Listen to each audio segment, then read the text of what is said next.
तो नमस्कार दोस्तों, स्वागत है आप लोगों का मेरे चैनल में। आज हम लोग प्रीवियस ईयर एग्ज़ाम में आए हुए पेडागोजी के सवालों को हल करेंगे। ये जो है शिक्षक भर्ती, सीजी टेट और अन्य शिक्षक भर्ती में जो है पूछा जाता है। तो शुरू करते हैं अपना ये सेशन।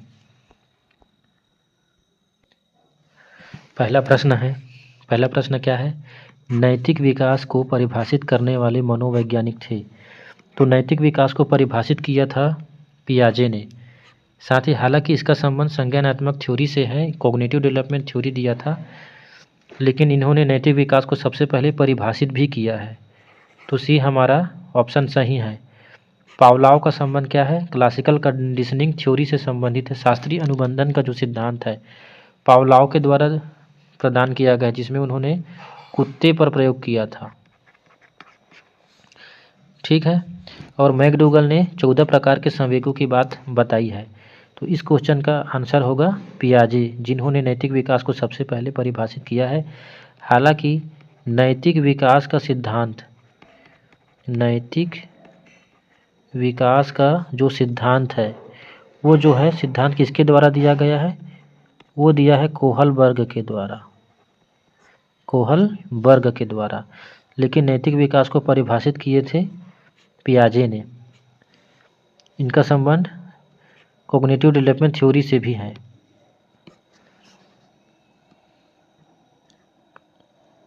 अगला प्रश्न है, एनी सुलिवन, जिन्होंने हेलन केलर के ट्यूटर के रूप में कार्य किया, किससे पीड़ित थी? तो एनी सुलिवन हेलन केलर के ट्यूटर थी और ये दृश्य हानि से संबंधित थी। तो डी ऑप्शन जो है हमारा सही आंसर है।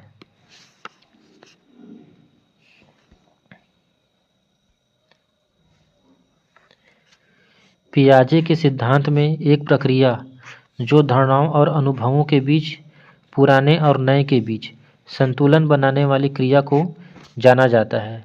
तो पुराने और नए के बीच संतुलन बनाने वाली क्रिया को किस नाम से जाना जाता है?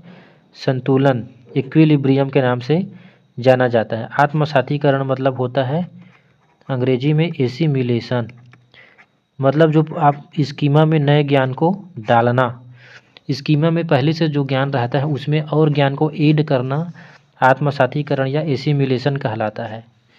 वाइगोस्की के द्वारा ये शब्द दिया गया है ना। समंजन को बोला जाता है एकोमोडेशन। और एकोमोडेशन का मतलब होता है स्कीमा में जो ज्ञान है उसमें संशोधन करना।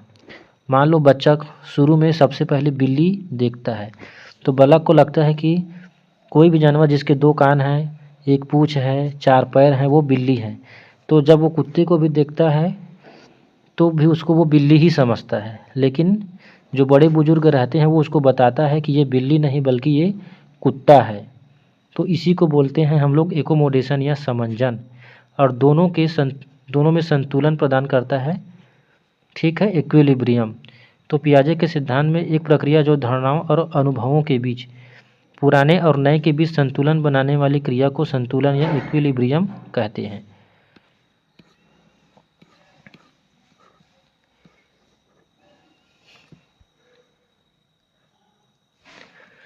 अगला क्वेश्चन क्या है?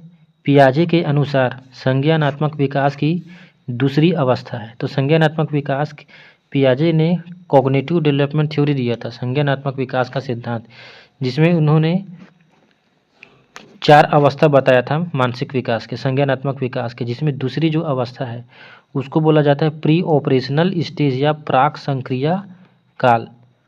तो ऑप्शन सी हमारा सही है। संवेदी प्रेरक अवस्था या संवेदी गामक अवस्था, सेंसरी मोटर स्टेज, ये पहला अवस्था है कॉग्निटिव डेवलपमेंट थ्योरी के, जो कि 0 से 2 वर्ष के बीच में होता है। दूसरा स्टेज है 7 से 11 वर्ष, प्री ऑपरेशनल स्टेज, मतलब 2 से 7 वर्ष। तीसरा होता है मूर्त संक्रियात्मक अवस्था, इसका जो समय होता है 7 से 11 वर्ष। और चौथा अवस्था होता है औपचारिक संक्रिया काल, 11 से 13 या फिर ऊपर के आयु वाले आते हैं इसमें। तो इसका आंसर होगा संज्ञानात्मक विकास की दूसरी अवस्था। तो ये है ऑप्शन नंबर सी हमारा सही आंसर होगा, प्री ऑपरेशनल स्टेज।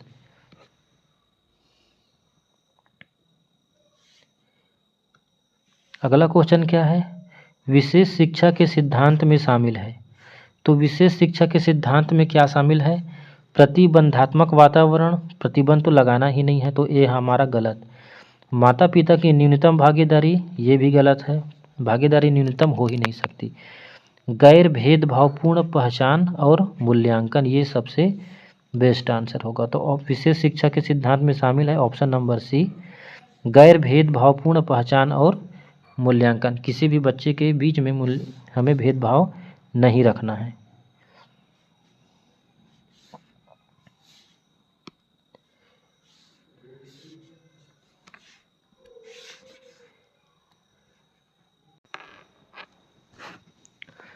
अगला प्रश्न क्या है, 2 से 8 वर्ष की आयु के बच्चों के लिए विकास के पैटर्न में मोटर, सामाजिक, भावनात्मक, संवेगात्मक के साथ शामिल है। तो मोटर मतलब चलना, उठना बैठना, सामाजिक, भावनात्मक, संवेगात्मक के साथ साथ अनुकूलन की क्षमता या कौशल भी शामिल होता है। तो इसका आंसर आएगा अनुकूलन।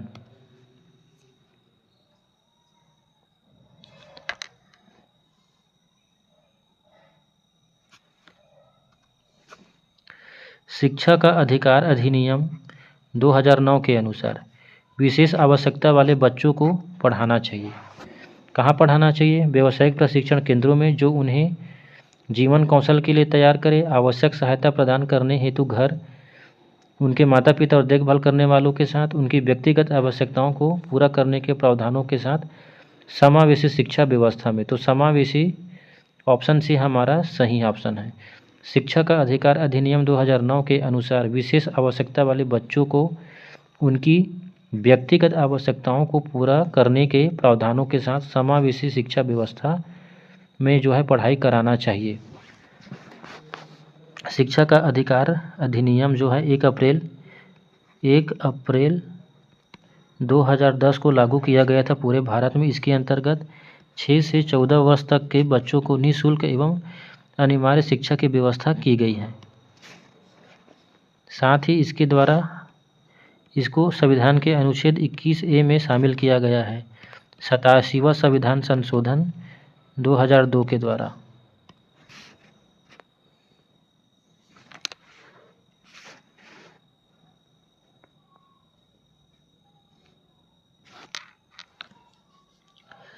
किस प्रकार का मूल्यांकन विशेष आवश्यकता वाले बच्चों की पहचान करता है। तो डायग्नोस्टिक जो मूल्यांकन रहता है वो विशेष आवश्यकता वाले बच्चों की पहचान करता है। तो ऑप्शन डी हमारा सही आंसर होगा। योगात्मक मूल्यांकन शिक्षा सत्र के अंत में किया जाता है, जैसे कि वार्षिक परीक्षा, अर्धवार्षिक परीक्षा, ये योगात्मक मूल्यांकन में आता है, समेटिव असेसमेंट।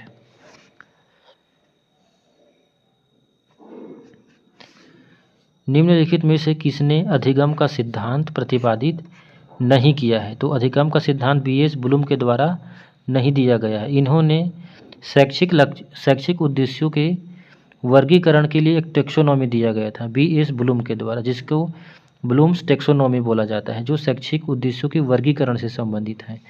थार्नडाइक, स्किनर एवं कोहलर, इसके द्वारा जो है अधिगम सिद्धांत प्रतिपादित किया गया है। तो इसका अधिगम सिद्धांत प्रतिपादित नहीं किया है, तो डी जो है BS ब्लूम के द्वारा लर्निंग थ्योरी नहीं दिया गया है।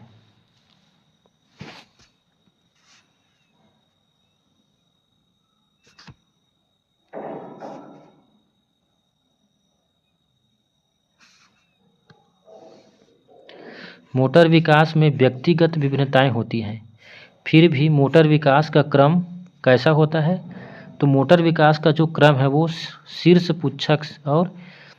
पुच्छक से समीपस्थ होता है। तो ऑप्शन डी हमारा सही आंसर होगा। मतलब सिफेलोकॉडल डेवलपमेंट होता है एक, तो जिसमें सिर से पहले विकास होता है सिर का, फिर विकास जो है सिर से पैर की तरफ आगे बढ़ता है, उसको बोला जाता है सिफेलोकॉडल डेवलपमेंट। प्रोक्सिमो डिस्टल में क्या होता है, केंद्र से बाहर की तरफ जो है विकास होता है बच्चे का, जिसमें बच्चा जो है पहले पूरे हाथ को हिलाता है या पूरे हाथ से किसी चीज़ को पकड़ता है, उसके बाद वो किसी चीज़ को उंगली से पकड़ने की कोशिश करता है। तो विकास 2 प्रकार के होते हैं, सिफेलोकॉडल सिर से पैर की तरफ बढ़ता है, प्रोक्सिमो डिस्टल केंद्र से बाहर की तरफ बढ़ता है। तो ऑप्शन डी हमारा सही आंसर होगा।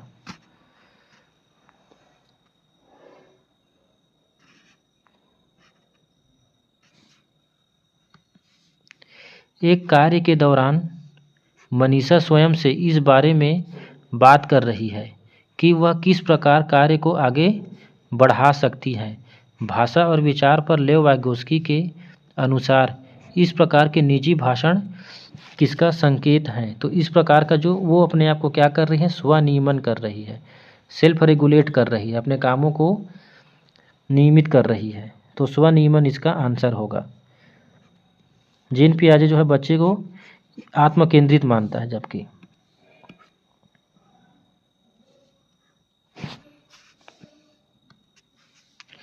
विशेष कठिनाइयों, मानसिक स्वास्थ्य के मुद्दों, विशिष्ट अक्षमताओं, शारीरिक या विकासात्मक वाले विद्यार्थियों की शिक्षा पद्धति और अभ्यास का वर्णन करने के लिए सामान्यतः किस शब्द का प्रयोग किया जाता है। तो इन सभी चीज़ों के लिए एक शब्द इस्तेमाल किया जाता है जिसका मतलब होता है समावेशी शिक्षा। तो आंसर होगा समावेशी शिक्षा, इंक्लूसिव एजुकेशन।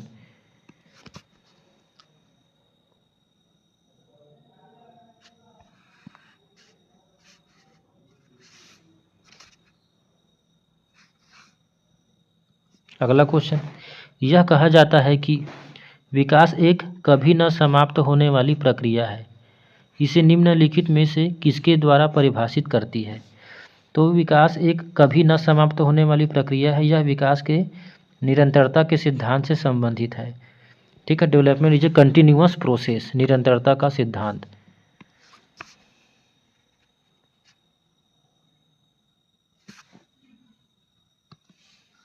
व्यक्तित्व को मापने की विधि थीमेटिक अपरसेप्शन टेस्ट है। तो ये क्या है, एक प्रक्षेपण तकनीक है। तो ऑप्शन सी हमारा सही होगा, प्रक्षेपण तकनीक।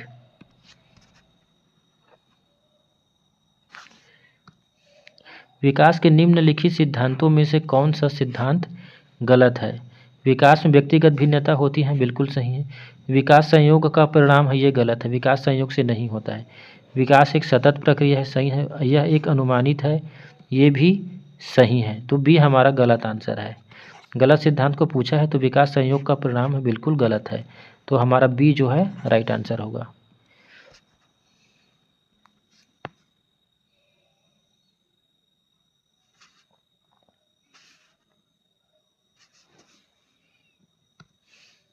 विकास का अर्थ है, विकास का अर्थ क्या है।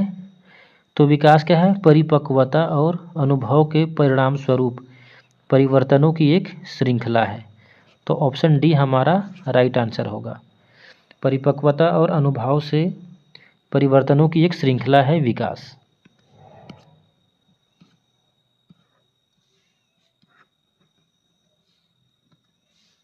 विद्रोह की भावना की प्रवृत्ति निम्नलिखित में से किस अवस्था से संबंधित है। तो ये अवस्था संबंधित है पूर्व किशोरावस्था से। ठीक है, ऑप्शन सी हमारा एकदम राइट आंसर होगा। शैशवावस्था 0 से 2 वर्ष तक रहता है। फिर बाल्यावस्था, शैशवावस्था को 0 से 6 भी बोलते हैं ना। बाल्यावस्था 6 से 12 रहता है और किशोरावस्था 12 से 18 वर्ष की अवधि तक रहता है। तो विद्रोह की भावना आता है पूर्व किशोरावस्था में।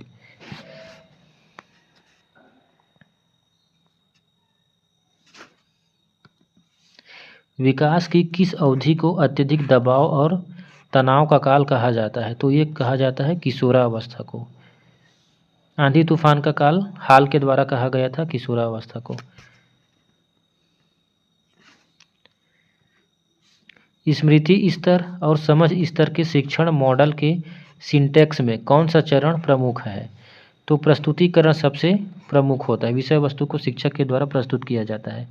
तो स्मृति स्तर और समझ स्तर के शिक्षण मॉडल के सिंटैक्स में सबसे प्रमुख चरण होता है हमारा प्रस्तुतिकरण। तो डी ऑप्शन हमारा एकदम राइट आंसर होगा।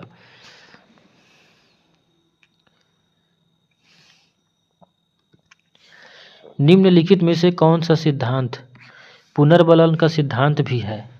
तो उद्दीपन अनुक्रिया का जो सिद्धांत है, उद्दीपन प्रतिक्रिया सिद्धांत, ये पुनर्बलन का सिद्धांत है। ठीक है। क्लासिकल कंडीशनिंग थ्योरी पावलोव का है, कुत्ते पे उन्होंने प्रयोग किया था।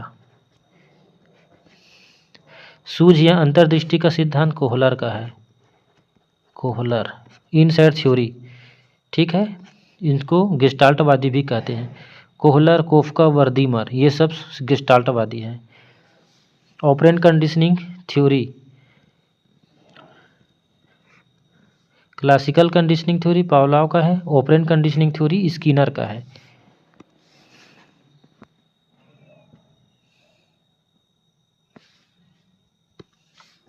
भारतीय संविधान में 6 से 14 वर्ष के आयु वर्ग के बच्चों के लिए निःशुल्क और अनिवार्य शिक्षा के अधिकार को शामिल किया गया है। ये शामिल किया गया है अनुच्छेद 21A में। और ये जो निःशुल्क एवं अनिवार्य शिक्षा का अधिकार अधिनियम आया था 2009 में।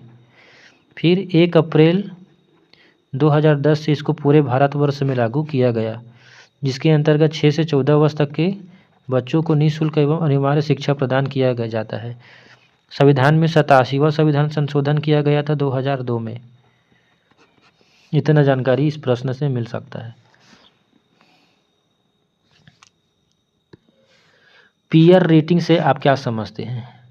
पीयर मतलब साथियों का समूह। तो पीयर रेटिंग एक मूल्यांकन पद्धति है। तो यह एक मूल्यांकन उपकरण है जिसमें किसी व्यक्ति के कार्य का मूल्यांकन अन्य सदस्यों के द्वारा किया जाता है। ग्रुप के ही अन्य सदस्यों द्वारा ग्रुप के किसी सदस्य का मूल्यांकन पीयर रेटिंग में किया जाता है। तो ये हमारा सही आंसर है।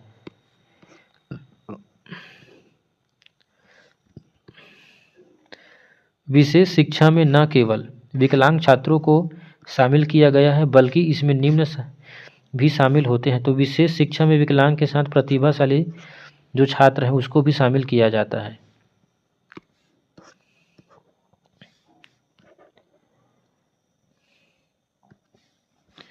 छः से 7 वर्ष का बच्चा दूसरों के दृष्टिकोण को स्वीकार नहीं कर पाता है क्योंकि वह बहुत छोटा होता है, गलत। क्योंकि वह आत्मकेंद्रित होता है, बिल्कुल ही सही। तो ऑप्शन बी हमारा राइट आंसर है। 6 से 7 वर्ष का बच्चा ईगो सेंट्रिक होता है। वो सोचता है मैं जैसा सोचता हूँ बाकी लोग भी वैसा ही सोचते हैं। ठीक है, तो बी उसका राइट आंसर होगा।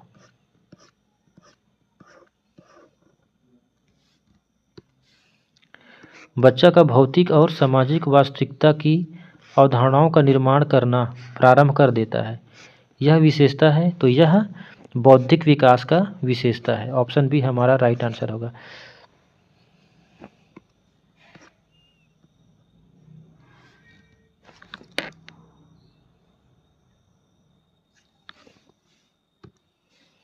निम्नलिखित में से कौन सा बौद्धिक विकास का तत्व नहीं है? सृजनात्मकता बौद्धिक विकास से संबंधित है, चिंतन भी है और कल्पनाशीलता भी है। सहनशीलता बौद्धिक विकास से संबंधित नहीं है। तो ऑप्शन सी हमारा सही आंसर होगा।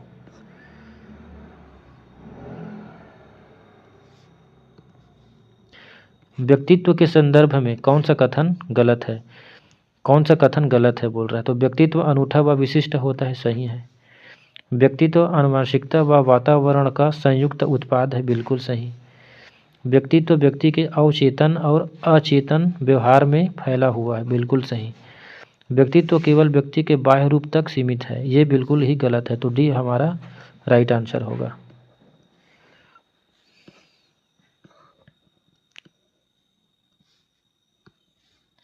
निम्नलिखित में से कौन सा एक बच्चे के सामाजिक विकास को प्रभावित करने वाला व्यक्तिगत कारक नहीं है? तो साथी समूह व्यक्तिगत कारक नहीं है क्योंकि इसमें बहुत सारे लोग रहते हैं। तो साथी समूह इसका राइट आंसर होगा। स्वास्थ्य, संवेग और बुद्धि व्यक्तिगत कारक है। लॉरेंस कोहलबर्ग के अनुसार एक कार्य संपादित करना व कुछ करना क्योंकि दूसरे उसे स्वीकार करते हैं नैतिकता के डैश चरण का प्रतिनिधित्व करता है। तो ये प्रतिनिधित्व करता है पारंपरिक चरण का, प्री ऑपरेशनल स्टेज का। लॉरेंस कोहलबर्ग के द्वारा नैतिक विकास के सिद्धांत दिया गया जिसमें उन्होंने नैतिक विकास के 3 चरण बताए और प्रत्येक चरण के 2 अलग अलग लेवल भी बताए। पहला होता है pre operational stage. Pre operational जो स्टेज है पूर्व पारंपरिक के 4 से 10 वर्ष तक के बच्चों में रहता है। उसके बाद होता है पारंपरिक स्तर, जो 10 से 13 वर्ष तक के बच्चों में पाया जाता है।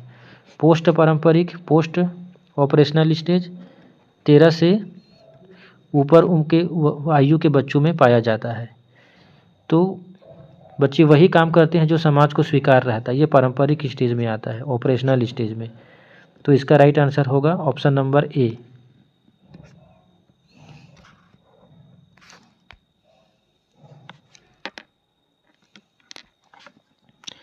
दिव्या को 3 पेन दिखाई गए और वह अवलोकन करती हैं कि पेन ए पेन बी से लंबा है, पेन ए पेन बी से लंबा है और पेन बी पेन सी से लंबा है। जब दिव्या ने अनुमान लगाया कि ए सी से लंबा पेन है, तो वह जीन पियाजे के संज्ञानात्मक विकास की कौन सी विशेषता प्रदर्शित कर रही है। तो जब दिव्या ये जान पाती है कि ए पेन बी से बड़ा है, बी सी से बड़ा है, तो वो सकारात्मक विचार कर पा रही है। ऑप्शन सी हमारा सही होगा, सकारात्मक विचार। क्रमबद्धता का मतलब होता है कि वस्तु के किसी गुण के आधार पर उसको क्रम में व्यवस्थित करना। संरक्षण का अर्थ होता है कि किसी वस्तु को एक वस्तु से दूसरे वस्तु में जब रखा जाता है तो उसके आकार में मात्रा में कोई परिवर्तन नहीं आता है, उसको संरक्षण कहा जाता है। जैसे पानी को इस गिलास में भर दिए पूरा, उसके बाद एक बड़ा वाला गिलास में भर दिए, तब भी बच्चा को ये समझ में आता है कि पानी की मात्रा वही है, तो उसको संरक्षण बोलते हैं। ठीक है, तो इसका आंसर होगा सकारात्मक विचार। तो ये थे पूरे 30 क्वेश्चन प्रीवियस ईयर के बाल विकास के, सीजी टेट में जो आया हुआ है, शिक्षक भर्ती में भी आता है। जानकारी अच्छा लगा हो तो चैनल को लाइक, शेयर और सब्सक्राइब कीजिए। धन्यवाद।